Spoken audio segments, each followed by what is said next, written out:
అయిపోయిన తర్వాత 15వ తారీఖున విఆర్ఓ గారు ఏది Palvai gate polling station number 202 presiding officer గారు విఆర్ఓ గారు ఒక రిపోర్ట్ పంపిస్తారు పోలీస్ స్టేషన్కి. ఆ రిపోర్ట్లో ఏమని గుర్తు తెలియని వ్యక్తులు ఓటింగ్ మెషిన్ని ధ్వంసం చేశారు అని ఉంటుంది. దాంట్లో ఎక్కడా కూడా పిన్నెల్లి రామకృష్ణారెడ్డి ఎమ్మెల్యే వచ్చి ధ్వంసం చేశాడని పోలింగ్ ఆఫీసర్ కానీ ప్రిసైడింగ్ ఆఫీసర్ కానీ లేదా స్థానిక విఆర్ఓ కానీ పాల్వాయి గేట్ విఆర్ఓ కానీ ఎక్కడా మెన్షన్ చేయరు. మరి అక్కడ పోలింగ్ బూత్లో ఉన్న పోలీసులు ఉన్నారు కదా, ఎవరు మాట్లాడరు. ఎవరు కనీసం ఎమ్మెల్యే గారు పాల్గొన్నారని కూడా ఎవరు ఒక్కరోజు కూడా మెన్షన్ చేయలేదు. కనీసం రాతపూర్వకంగా కూడా రిపోర్ట్లో కూడా ఎమ్మెల్యే పేరు లేదు. మరి ఇంకొక ముఖ్యమైన విశేషం అందరూ గమనించాల్సింది, ఏదైతే ఇవాళ పాల్వాయి గేటులో పోలింగ్ స్టేషన్ నెంబర్ 202లో ఎమ్మెల్యే పిన్నెల్లి రామకృష్ణారెడ్డి గారు పోలింగ్ మెషిన్ ఏదో ధ్వంసం చేశారని చెప్పని ఇవాళ పేపర్లు టీవీలు అల్లరి చేస్తున్నాయో, అక్కడ పోలింగ్ ఏమన్నా ఆగిందా? ఒక్క గంట పాటు ఏమన్నా పోలింగ్ ఆగిందా? నమోదు అవ్వాలి కదా, పోలింగ్ ఆఫీసరు పోలీసులు రికార్డ్ చేయాలి కదా. ఇదిగో ఇన్ని గంటల నుంచి ఇన్ని గంటల వరకు పోలింగ్ ఆగిపోయింది, ఆగిందా? నమోదయ్యిందా? రికార్డ్ అవ్వాలి కదా. లాగ్బుక్లో ఉదయం 7 గంటల నుంచి సాయంత్రం పోలింగ్ మూసే వరకు, అది రాత్రి అవని 5 గంటలకు అవని, అది 6 గంటలకు అవని, లేదా 7 గంటలకు అవని, 8 గంటలకు అవని, చివరి ఓటేసేంత వరకు కూడా ఏదన్నా సంఘటన జరిగితే పోలింగ్ మెషిన్ పనిచేయటం ఆగిపోతే రిపేర్ వచ్చినా రాయాలి కదా. రాశారా? ధ్వంసమైన పోలింగ్ ఆగిపోయినంటే పోలింగ్ ఆగలేదు, పోలింగ్ ప్రక్రియ ఆగలేదు, పోలింగ్ శుభ్రంగా జరిగింది.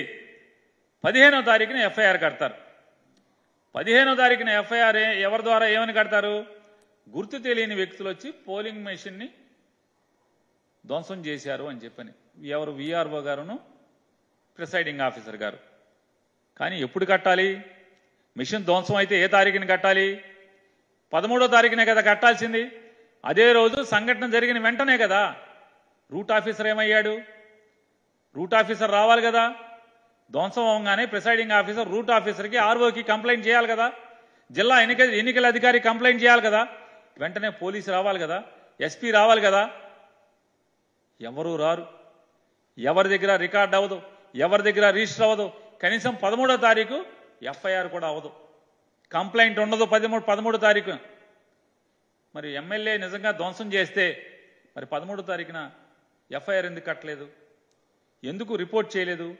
పోలింగ్ ఆగినట్టుగా ఎక్కడా కూడా మీ లాగ్బుక్లో, ఆ ప్రిసైడింగ్ ఆఫీసర్ లాగ్బుక్లో ఎందుకని నోట్ చేసుకోలేదు? పోనీ టీడీపీ ఏజెంట్లు ఏమన్నా కంప్లైంట్ చేశారా? రాతపూర్వకమైన కంప్లైంట్ ఉండాలి కదా. దాంట్లో టీడీపీ ఏజెంట్లు ఉన్నారు కదా, లేదు కదా. మరి 13వ తారీఖున ఎఫ్ఐఆర్ ఎందుకు కట్టలేదు? కంప్లైంట్ ఎందుకు జరగలేదు? జరగకపోగా 15వ తారీఖున ఎఫ్ఐఆర్ కడతారు. దాంట్లో ఎమ్మెల్యే గారి పేరు ఉండదు, పిన్నెల్లి రామకృష్ణారెడ్డి గారి పేరు ఉండదు. 17వ తారీఖున సిట్ కాన్స్టిట్యూట్ అవుద్ది. ఈ గొడవలన్నీ కూడా టీవీల్లో చూసిన తర్వాత election commission of India direction మేరకు సిట్ కాన్స్టిట్యూట్ అవుద్ది. డీజీపీ గారు ఒక సిట్ని కాన్స్టిట్యూట్ చేస్తాడు, స్పెషల్ ఇన్వెస్టిగేషన్ టీంని. 17వ తారీఖే సిట్టు మాచర్ల, అనంతపురం, తిరుపతి అన్ని వెళ్ళిపోతుంది. అక్కడికి క్షుణ్ణంగా అన్ని ఊర్లు వెళ్తారు, గొడవలు జరిగిన అన్ని చోట్ల విచారణ చేస్తారు, క్షుణ్ణంగా అధ్యయనం చేస్తారు.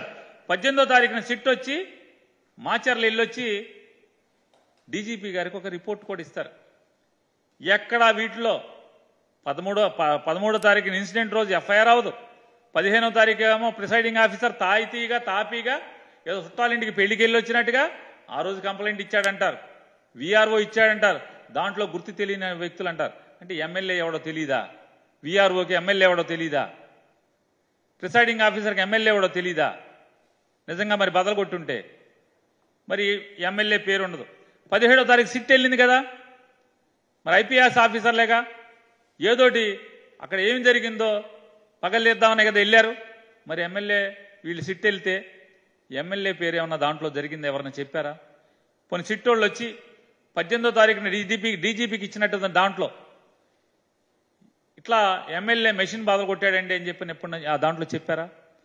మీడియాకి కూడా మీ అందరికీ కూడా సిట్ వాళ్ళు మీకు ఒక ఇది ఇచ్చారు.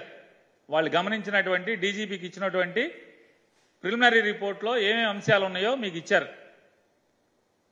దాంట్లో ఎక్కడ కూడా ఓటింగ్ మిషన్లు పగిలినాయి అని కానీ, దాడి జరిగిందని కానీ, దాంట్లో ఎమ్మెల్యే పాల్గొన్నాడు, పిన్నెల్లి రామకృష్ణారెడ్డి గారు పాల్గొన్నాడని కానీ ఎక్కడ సిట్ ఇచ్చిన డీజీపీ గారికి ఇచ్చినటువంటి ప్రిలిమినరీ రిపోర్ట్లో ఎక్కడా లేదు. దానికి సాక్ష్యం మీడియాకి ప్రిలిమినరీ రిపోర్ట్లో ఏమేమి ఉన్నాయో మీడియాకి రివీల్ చేశారు. మరి ఎమ్మెల్యే నిజంగా పాల్గొంటే అది చాలా సెన్సేషన్ ఇష్యూ కదా. ఓటింగ్ మెషిన్లు బద్దలైపోతే చాలా సెన్సేషన్ ఇష్యూ కదా. అది ప్రపంచానికి తెలియదు కదా. మరి మీరేం చేశారు? మరి సిట్ కూడా ఏమీ ఇవ్వలేదు కదా. సిట్ కంప్లైంట్లో కూడా దాంట్లో ఎక్కడా లేదు.